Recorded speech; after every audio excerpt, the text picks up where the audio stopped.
Good morning. Morning. Good morning. Some of you might remember a few years ago a former member of ours, Brian O'Connor, who gave a very excellent TED Talk. You might have seen it online. His speech was talking about military members transitioning out of the service into civilian life and some of the difficulties that they were having with that transition. Some did okay, some not so well. But he covered all of the whole spectrum in his experience, along with wanting to help those people transition out of the service. For those of you who may not know, TED stands for Technology, Entertainment, and Design. Those topics generally cover the realm of speeches given as part of TED Talks. Very informative, very entertaining, and there's some people that watch TED Talks religiously. This morning, I'm going to give a different kind of a TED Talk. My TED stands for Toastmasters Educational Development. You'll also notice that the logo and the color of the carpet match the Toastmasters color schemes and not the bright orange-red of the TED Talks that you're used to seeing online. But let's go back to Brian for a moment. When he gave his presentation, I'm sure he was well prepared. He practiced a lot. In fact, I know for sure that he even worked with a speech coach to help him work through the difficulties of his presentation and to get comfortable with it. Still, I'm sure he had butterflies. He was nervous because he was in front of a live audience, and he was on the spot. He wanted to do a good job. Being on the spot, what does that thought bring up to you in your mind?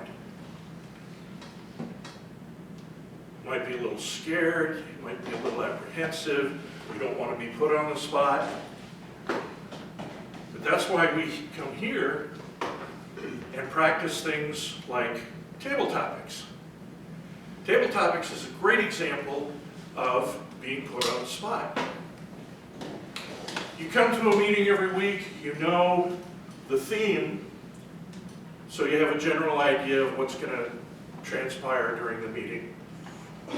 And then you have your table topics master who, with the theme in mind, most of the time, they will come up with a series of questions mapped back to the theme. Sometimes they don't. Even with that said, people in the meeting that don't have a major role are sitting there thinking, oh God, I don't want to be called up for table topics. I'm not ready. I'm too nervous. I'm too scared. I don't want to be put on the spot. But guess what? Tag, you're in. You come up, you have the question, you have the theme. What do? You're on the spot in front of everybody. You're still thinking to yourself, okay, I've got the theme, I've got the question, now I've got to come up with a good introduction, a good body, and a good conclusion, all under time, so that I qualify for possibly getting a ribbon at the end of the meeting. You're still nervous, you're still butterflies in the stomach, and you get up here and you're on the spot. What do? We have three options. One, you can answer the question directly. It's completely impromptu. You're not prepared, you have no notes, you've just got the theme of the question, and bam, you're on the spot. Okay. Option one, answer the question directly. Take it and run with it. Come up with something impromptu idea to answer the question. You might even be able to draw on your own life experience to answer the question. That's one option. The second option is to lie. Make something up. Tell a fable. Tell a fairy tale.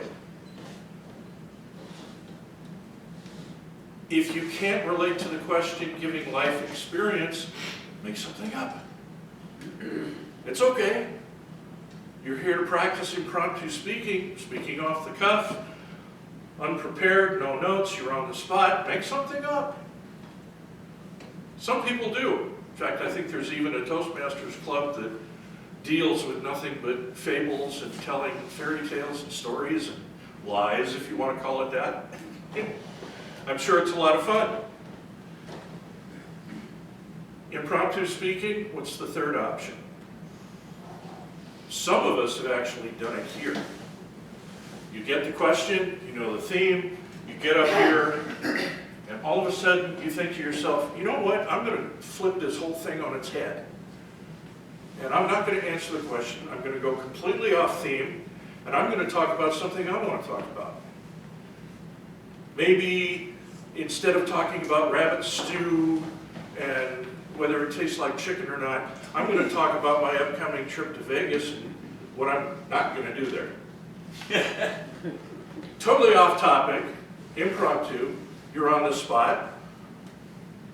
Take it off in a different direction. It's completely impromptu.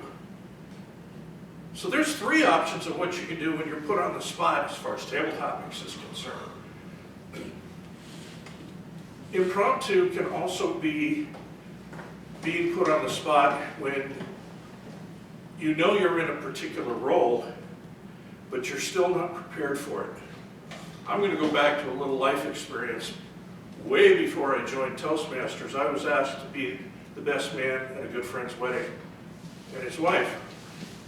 Okay, it was kind of a low-key affair. I didn't have to go through all the motions of setting up a bachelor party and all of that. He was more concerned of just, be there, standing in front, and be ready to pass off the rings when the time comes.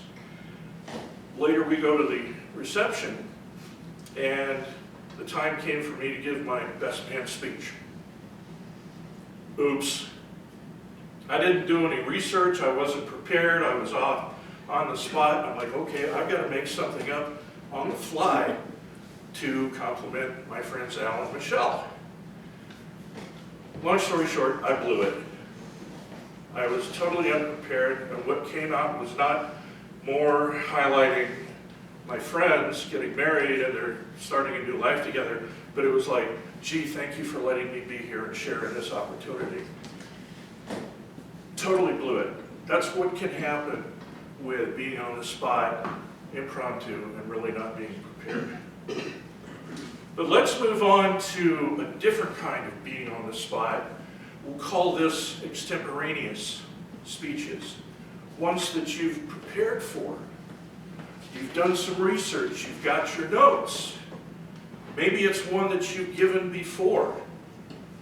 Rick and Herb are good examples of this, where they go to Reveliers on Monday, do their speeches, and give their evaluations, and then guess what? On Tuesday, they do it all over again. They're on the spot to give their speeches as best they can, but it's extemporaneous in that they've done it before. They're rehearsed, they're practiced 24 hours earlier, in this case, but that's the idea. Extemporaneous, you're still on the spot. Where does this lead to? We've heard recently about back pocket speeches. Having a speech ready in your back pocket to give at a moment's notice if somebody calls on you. For example, let's say Diane's missing this morning and she was due to be one of our speakers. Well, we'll start asking around, hey, Diane's not here. We've got to fill in the spot for our first or second speaker, however she was lined up. Who's got a back pocket speech that we can give? And everybody starts going around the room, oh, okay, yeah, I have one, or I might have one.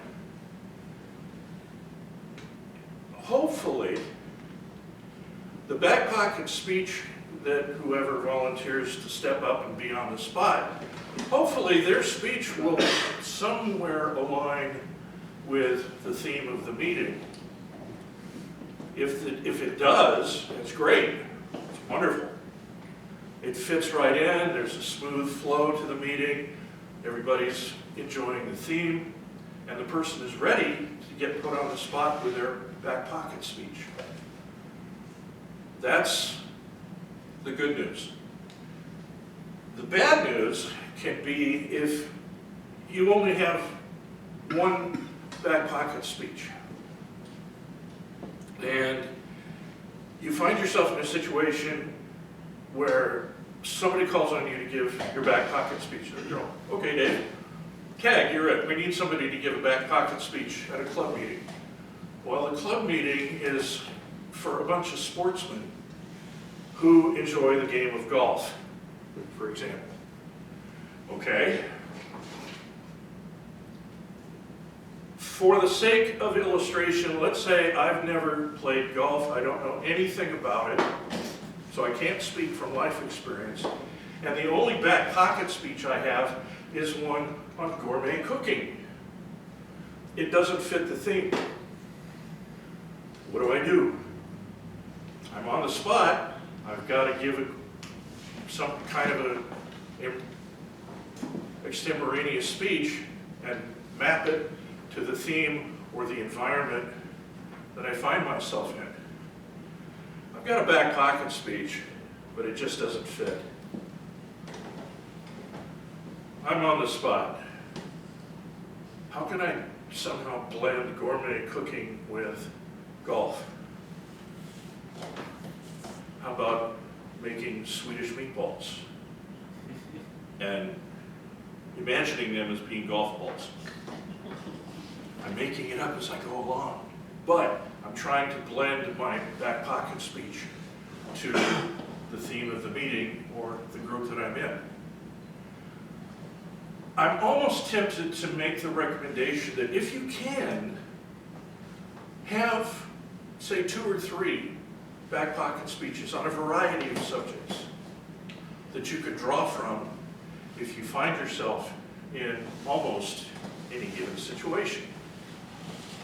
You're prepared, you've given the speech before, maybe here at Toastmasters. You've rehearsed it, you've timed it out, you have your notes, maybe memorized, you're good to go. That's the value of having more than one back pocket speech. How many is up to you, whatever you're comfortable with. I would think 3 to 4 is a good number. I can't imagine anybody walking around with 10 back pocket speeches and yanking one out of the spur of the moment, given whatever situation they're in. But you're still on the spot. You may be nervous because, hey, it's been a while since I've given this speech. I can't remember what I was doing, But you're still on the spot, but you're prepared a little better than impromptu. And you get up and go for it. Something to consider.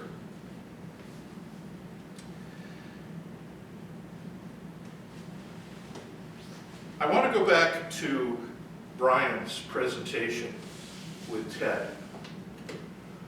You notice, not only with Brian, but with other speakers, that they're standing there, they've got their speech ready, they've prepared, they're ready to go.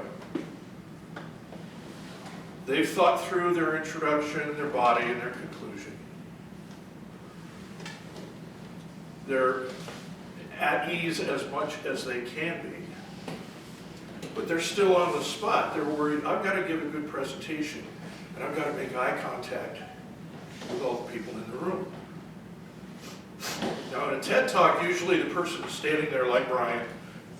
He's standing in front of an auditorium full of people. He's looking stage right, stage left, panning the audience. He's making eye contact, but he's on the spot. And he doesn't move from that spot. He moves around in it, but he stays on that spot.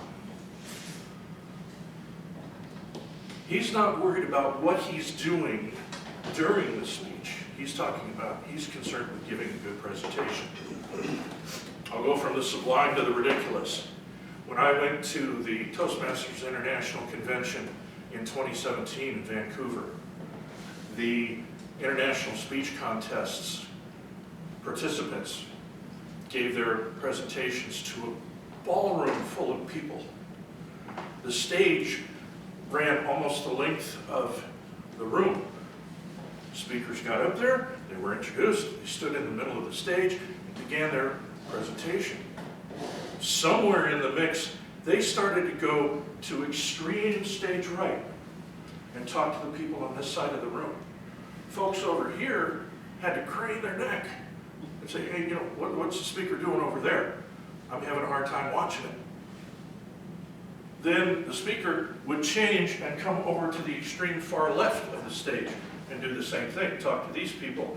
And these folks were like, oh, where did he go? You know, what's going on? It got so bad with this presenter going back and forth, you felt like you were at a tennis match. You were going, you got a tennis neck trying to watch the speaker go back and forth. He should have just stayed in one spot and made eye contact with the audience. That would have been better. People would not have been distracted by him going back and forth all over the stage. Where am I going with this? Lately we've had evaluators make comments that our presenters come up and they'll stand in one place as if their feet were nailed to the floor. They don't move. Be on the spot, but move within the spot. You've got room to move, but don't make it too extreme. Don't go to far stage right or far stage left and have people with tennis neck in the audience. The other thing we have here is we videotape our speeches. And I've seen it more than once where somebody will forget, they think, I want to use the whole room. So they'll go way over here, and on camera, they disappear. Or they'll come way over on this side and disappear. When you watch the video, you're thinking, hey, where'd the speaker go? I can't see them. Are they going to come back? You distract yourself and detach from what they're saying. And you're thinking more about, will the person ever come back? That's a bad case of using the room. Think about being on your spot and staying on your spot. I'm on my spot, and I'm moving around within my spot. I'm not standing here nailed to the floor, but I'm staying here moving around, making eye contact with the rest of the audience. We've talked about impromptu speaking, being on the spot, nerves, butterflies, extemporaneous speeches, same thing, but you're better prepared. And then lastly, I wanted to illustrate the idea that when you're on your spot, you can move around, but don't make it extreme. Try to be imaginative and relax when you give your speeches.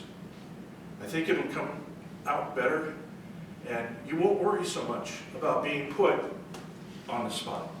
Madam.